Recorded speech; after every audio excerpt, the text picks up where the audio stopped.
राज्यातील लोकांना जागे व्हा.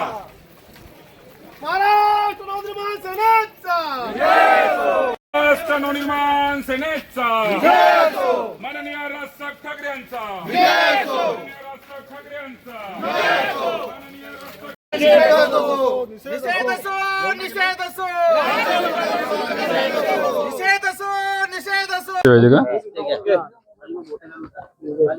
हो, आज आंदोलन करण्याचा कुठल्या मुद्द्याला घेऊन आहे, काय विषय? आज राज्य उत्पादन शुल्क कार्यालयासमोर महाराष्ट्र नवनिर्माण सेना व चंद्रपूर शहरातील महिलांनी विद्यार्थ्यांनी आज जन आक्रोश निर्देशनं ठेवलेले आहेत.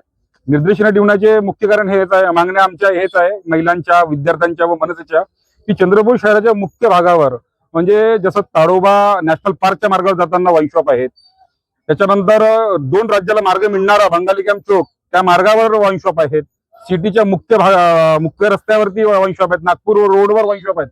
या वाईन शॉपमुळे इतका त्रास सहन होऊन राहिलेला आहे की अपघात होऊन राहिलेले आहेत. बरेचसे लोकांना जीव गमावा लागलेला आहे.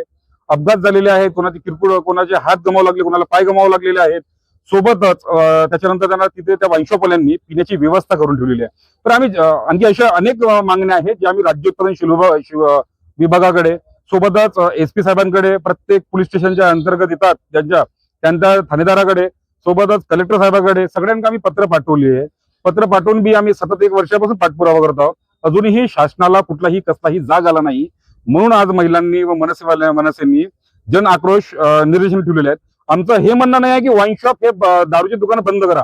आमचं हेच म्हणणं आहे की जे स्थानिक जे मुख्य रस्त्यावरती वाईन शॉप आहेत ते वाईन शॉप तिथून उचलून दुसऱ्या भागी स्थलांतर करण्यात यावा, हीच आमची मागणी आहे. आमची मागणी याच्यानंतर पुढे अगर शासनाने हे नाही केली, मागणी पूर्ण नाही केली, तर महाराष्ट्र नवनिर्माण सेना व चंद्रपूर शहरातील लाखोच्या संख्येमध्ये महिला घेऊन आम्ही माननीय मुख्यमंत्री यांच्या घरासमोर जाऊन आगळे वेगळे आंदोलन करू, अशी गवाही मी महाराष्ट्र नवनिर्माण सेनेच्या माध्यमातून व चंद्रपूरच्या जनतेच्या माध्यमातून देतो. जागे